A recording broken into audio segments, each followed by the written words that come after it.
Salutations, I'm the Vengeful Vadam, and after 100,000 years, we finally got our first glimpse of Halo Infinite gameplay. Now, I wanted to wait a little while before I made my response video on the new content, because I knew that my initial reactions were going to be pretty different compared to what my overall opinions were going to be after about 2 weeks of thinking it all over. This won't be a super in-depth analysis or a breakdown of all 8 or so minutes of that video, as plenty of other people have already made those by now. So this video will solely be about my thoughts and opinions of what was shown in that gameplay demo. So, my overall stance on the gameplay demo? I'm a bit concerned. Now, don't get me wrong, while there are plenty of aspects from the demo that I'm worried about, it's not to the point where I'm losing any sleep over it. I won't be going full doomer mode over what we've seen, and there's even some things that I genuinely liked about the content. However, that's not going to stop me from bringing up the features that have me worried, and there's plenty to discuss on that front. I'm honestly pretty glad that I waited as long as I did to make this video, as plenty of new information has come out since that gameplay premiere, and the new tidbits of info have shifted my opinions radically. That being said, I'd like to start on a positive note and discuss what I enjoyed seeing. I'll start with the story elements. I really love the interaction between the Chief and the pilot.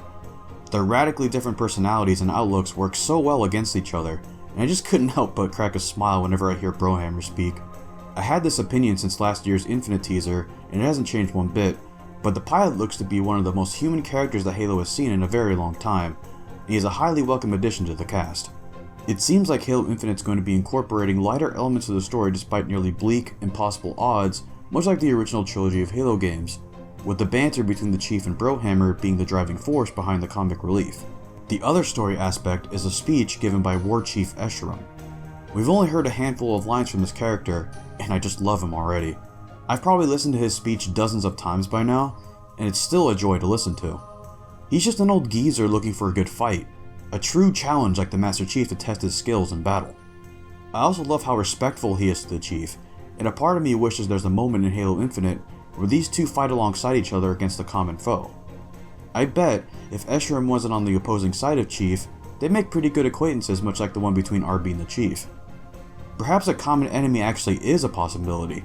Escharum references someone or something called the Harbinger, and he says that it and the Banished fight alongside each other to honor the will of Atriox. There's no proof of this yet, but a theory I have is that this Harbinger character could potentially have an ulterior motive. Perhaps it's using Escharum and the Banished to further its own plans for something, and a betrayal could happen, which may cause Escharum to side with the Chief to help take this foe down together. If this does happen, I still hope Escharum gets his fight with the Chief anyway in the form of a friendly spar. There would be no firearms or weapons of any kind, and no backup for each side. Just a fist-flying 1v1 between two battle-hardened warriors. Overall, the story elements that we've seen so far land a solid first impression for me. I just hope that the characters from Halos 4 and 5, such as Fireteam Osiris, Cortana and the Created, the Guardians, the Warden Eternal, and Blue Team, haven't been thrown to the wayside and actually make appearances. While I didn't like Halo 5's story, the aforementioned characters deserve to be redeemed in a positive way, enough to the point where they can all be likable for once. Another aspect I enjoyed is the soundtrack. Every piece we've heard so far has been amazing, with my favorite piece so far being the newest rendition of the Halo theme that was used during the gameplay trailer.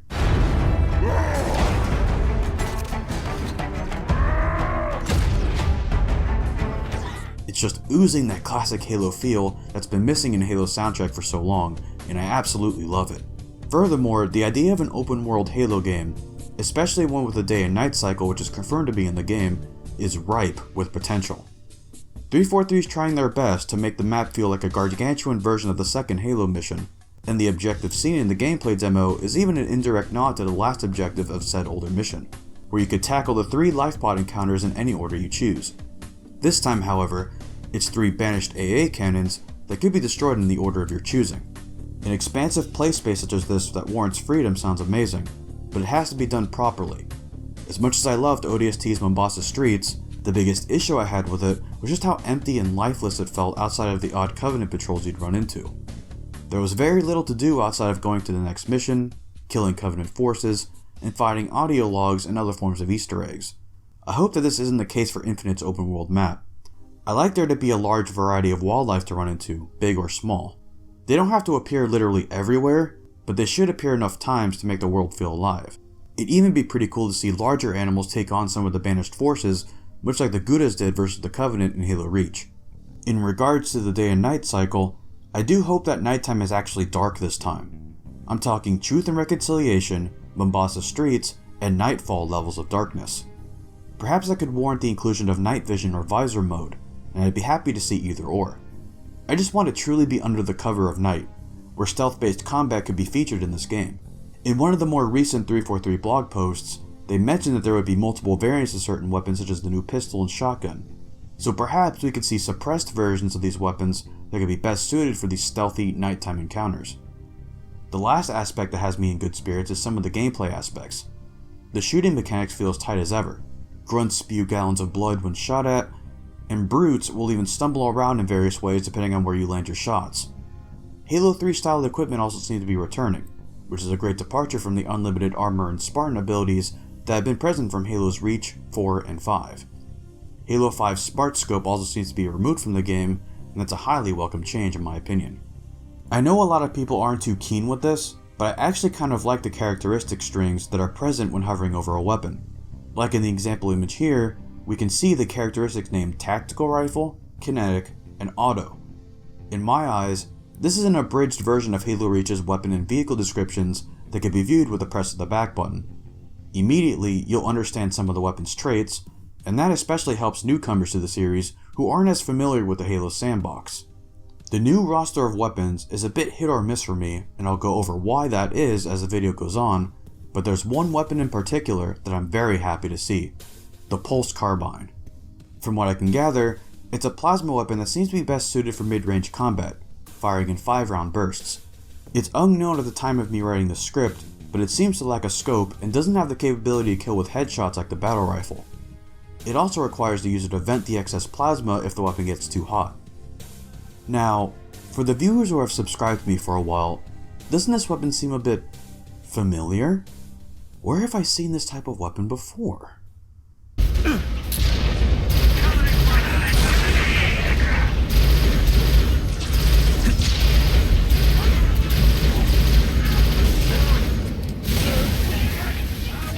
The Pulse Carbine is very similar to the Plasma Spate from my Halo Reach Evolved campaign mod.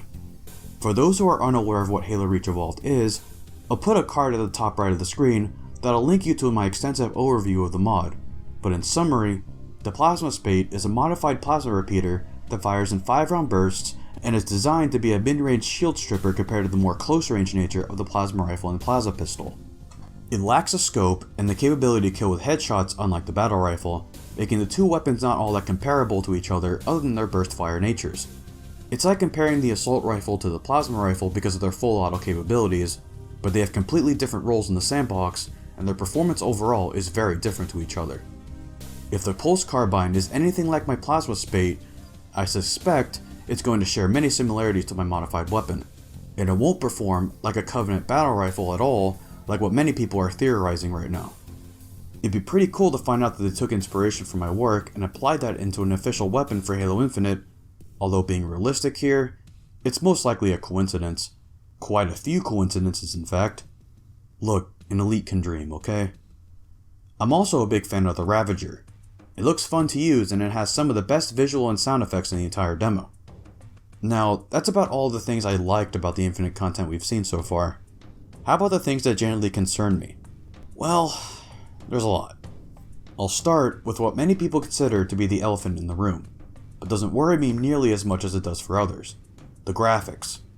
While there are some visual aspects that have me impressed, such as the Master Chief biped and some parts of the overworld, there are plenty of other bits that don't look nearly as polished.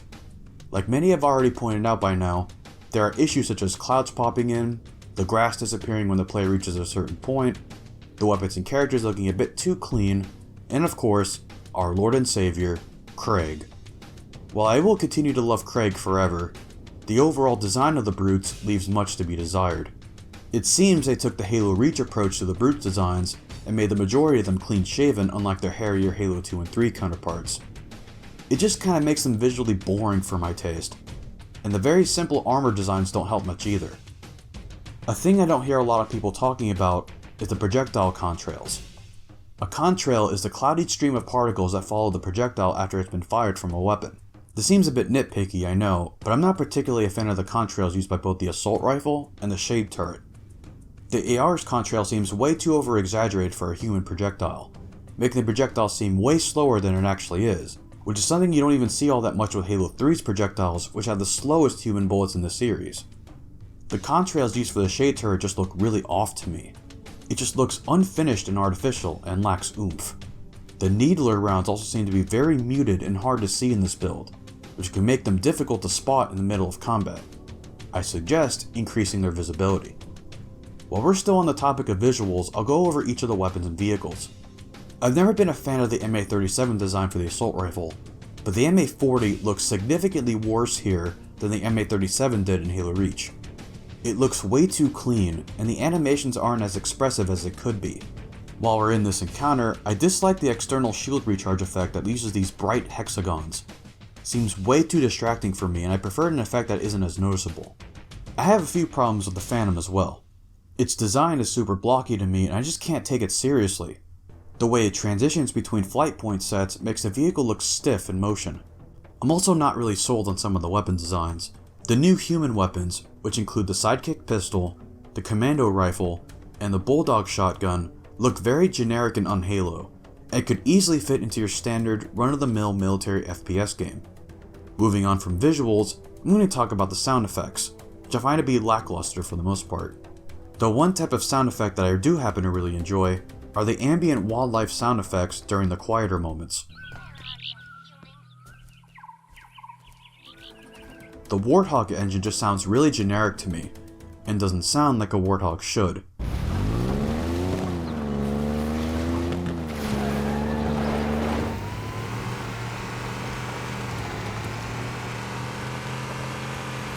That ghost is dead. Heads up! I'd even prefer the Halo 4 Warthog sounds over Infinite's current sound effects.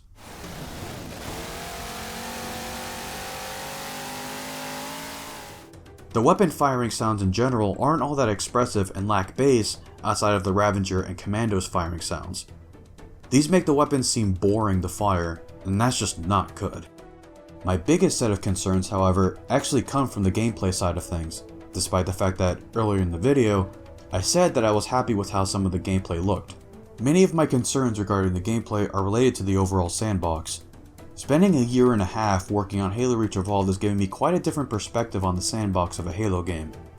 The goal of that mod was to make every weapon in that sandbox not only better than it was in the vanilla game, but to give them a reason to exist at all. Each weapon needed to be able to accomplish something that none of the other weapons could, and that was a challenge to pull off with a larger roster of weapons. First off, we had the existence of the VK-78 Commando, one of the new human weapons being introduced into Halo Infinite. It's a fully automatic rifle featuring a 20-round magazine and comes with an optic that reaches 3 times magnification, the same as Halo Reach's DMR. It also seems to dish out a pretty high amount of damage per shot. It looks to be fairly accurate even with sustained fire, or at least more so than the assault rifle. This leaves me with quite a few questions. What tier does this weapon reside in? Is it a standard weapon like the assault rifle and pistol, or is it a power weapon akin to the saw in Halo 4 and 5? I'm hoping it's the latter and nowhere near as common as the assault rifle. Why would I bother using the assault rifle when the Commando could potentially be just as common while sporting much higher damage and accuracy, but the cost of a lower magazine size? Perhaps it can't hold anywhere close to the amount of spare ammo that the AR can, so we'll just have to wait and see. Regardless, I'm hoping that this weapon doesn't outshine the AR too much. Both of these weapons need a reason to exist alongside each other. Another potentially problematic weapon is the Mangler. Sure, the concept of a brute revolver is pretty cool, but I have to say I'm a bit worried about this type of projectile that it's firing. The vast majority of the enemy projectiles seen in the Halo series, outside of a few exceptions, travel through the air at a slow enough speed that allows for a player to dodge them at relatively short distances. This is exactly why Halo CE opted to not have a single Covenant weapon projectile move as fast as some of the human weapon projectiles. This would be changed later in the series with the introduction of weapons such as the Carbine and the beam rifle, but the main thing that these weapons have in common with each other is their sparsity in higher tiered enemy hands. The main users of such high velocity weapons are the Jackals, and they are enemies that can quickly be killed compared to the Brutes. The Mauler is another example of a weapon with high velocity projectiles, but the main drawback was their extremely short range, making them easy to maneuver around. This doesn't seem to be an issue with the Mangler though. It looks to have the same effective range as the many pistols that have appeared in the Halo series, and if Mangler wielding brutes are going to be a common sight throughout the game, with encounters including 2 or more users, I can see this weapon being very annoying to go up against. Hopefully there will be other brute weapons like the Spiker that have projectile speed slow enough for a player to dodge, and the Mangler ends up being a pretty rare sight on the battlefield, or at least not as common as the Spiker or whichever brute weapon plays the role of the standard firearm. On the subject of weapons with fast projectiles, there are also glimpses of brutes wielding various human weapons, and this can be seen in both the 8-minute gameplay demo and the 1-minute gameplay trailer. I'm hoping this isn't going to be a common sight throughout Halo Infinite either, as it only exacerbates the type of worries I have with the Mangler as an enemy weapon. I can see an encounter being extremely frustrating to go up against if a number of brutes are going to be using the assault rifle, battle rifle, and commando while backed up by lesser bandaged troops using plasma weaponry. That type of synergy between human and plasma weapons has proven to be highly effective at taking down targets with shields. I know this won't be the first time brutes use human weapons in a Halo game, since there were a few encounters in Halo 2 that had shotgun wielding brutes, but that's the thing, it was only limited to shotgun brutes and nothing else. Moving on, a rather controversial point of discussion has revolved around the new shotgun and pistol replacing their classic renditions.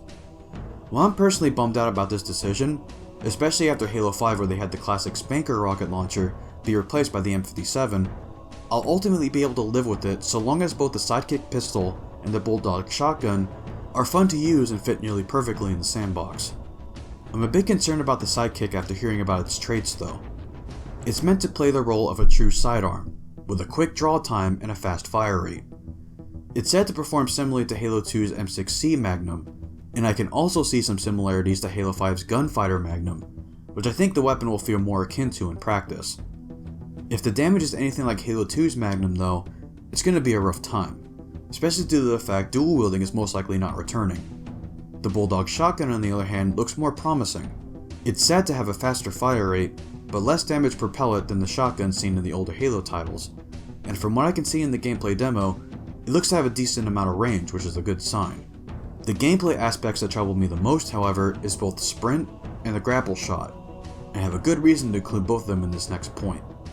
There's also clamber and sliding, but they don't personally bother me as much as it does most people. I prefer not to have them if they were up to me, but if we had to choose Spartan abilities from Halo 5 to return to Infinite, I'd much rather have these two than something like Ground Pound, Spartan Charge, and Hovering. Anyways, on to Sprint and the grapple shot. Sprint's back in Infinite, and that has the majority of the Halo community in a loud uproar.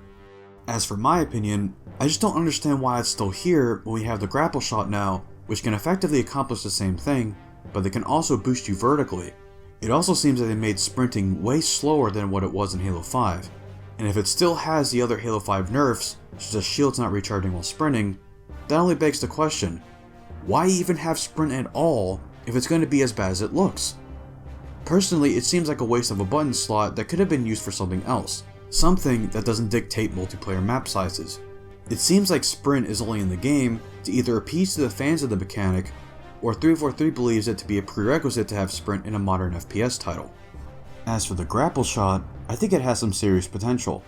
The fact you can pull objects such as fusion coils to you to then throw it at the enemy is super nice, and being able to propel yourself either to enemies or to get to a higher vantage point spices up the frenetic Halo encounters and map traversal.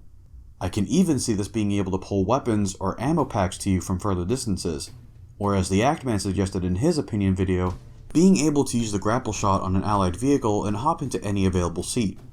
However, there's something that bothers me about it, and it's the seemingly unlimited usage it has in the campaign. You can see the grapple shot meter slowly recharge after its use, but the caveat is if you want to use a different piece of equipment, such as the new drop wall, you have to switch to it like you would switch between your grenades. This is a departure from Halo 3's equipment system, because in Halo 3, you'd have to drop your current equipment piece to swap for a different one, instead of being able to hold on to more than one like you can in Halo Infinite. With the grapple shot being unlimited usage, I feel it would become too much of a crutch. Accidentally fall off a large cliff and manage to survive? Oh, don't worry, you could just grapple a few times to get back to where you were in about a minute.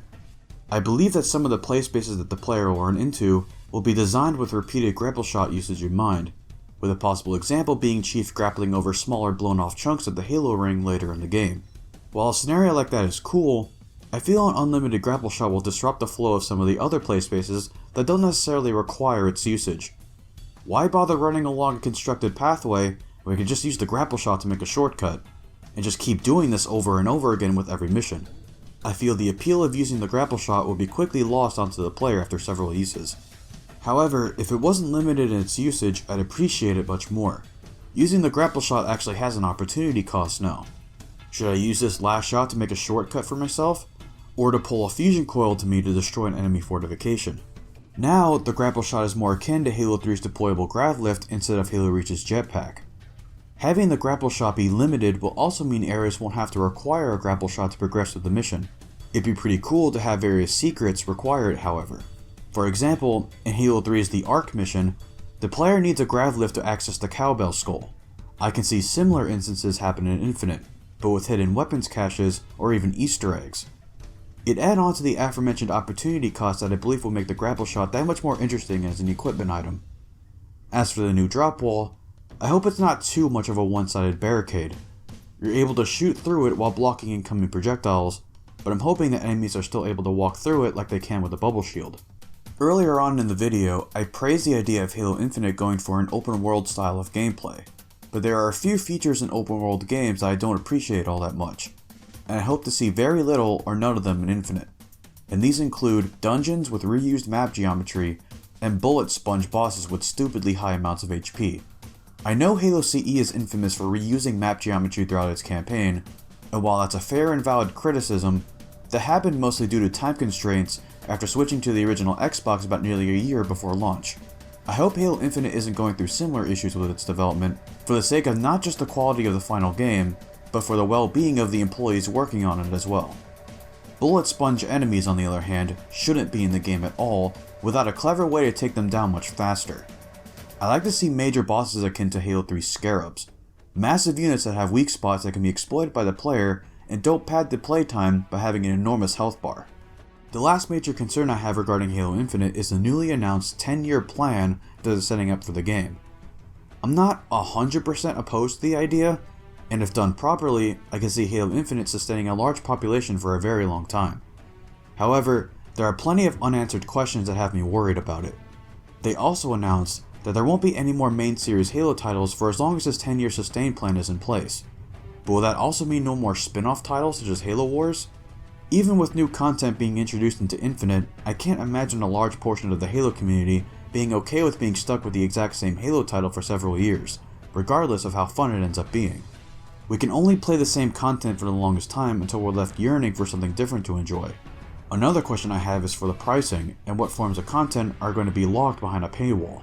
I'm certain new campaign levels will require monetary transactions, but what about multiplayer maps, new weapons and vehicles, player customization elements? Since there won't be new mainline Halo games for the foreseeable future, will these expansion packs cost $60 / the same value but in other forms of currency from different countries? Will there be season passes? I know it's confirmed that there won't be loot boxes, but what about other forms of microtransactions? I'm worried that this 10-year sustain plan will end up being a little predatory, and I hope 343 and Microsoft can answer some of these questions before Halo Infinite drops. And that about wraps up this video. For a too long didn't listen, Halo Infinite has me concerned in many aspects, but I'm trying my best to remain optimistic. I'm sure I'll have fun with the game like I'm able to even with some of my least favorite Halo titles, but that doesn't change the fact there are still elements that I wish were handled differently. Only time will tell if many of the demo's issues are rectified before launch. Also, stay tuned for part 2 of my full analysis of the Halo CE beta build 1749, which is the next video to drop. If, and only if, you enjoyed this video, hit the like button, ring the bell to be notified when I upload a new video, and subscribe for more Halo content on this channel, and follow me on Twitch, Twitter, and join my Discord server as well. This is the Vengeful Vadam, and I'll see you on the great journey.